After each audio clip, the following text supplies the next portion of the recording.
destiny. Am I talking to somebody? Your auntie visited the witch. That is a business.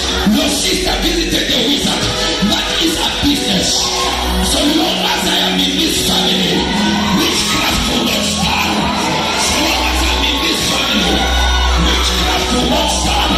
So long as I'm in this family, witchcraft will not stand. So long as I'm in this family, satanism will not stand. So long as I'm in this family, curses will not stand. I prophesy over your life. May the mantle come over you to liberate your family, to rescue your family.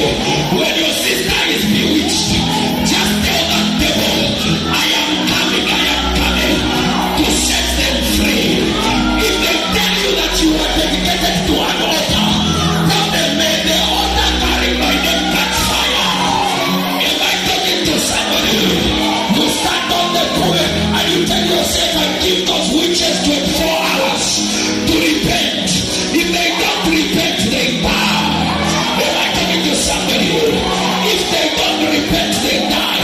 Why? Because you're walking in authority. You are walking in power. Jesus Christ says, all power in heaven and on earth has been given unto me. Now go, I give you power.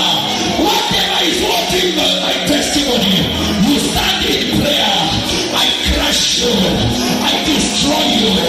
I cancel you. I paralyze you. I approach you. He says, I've given you power.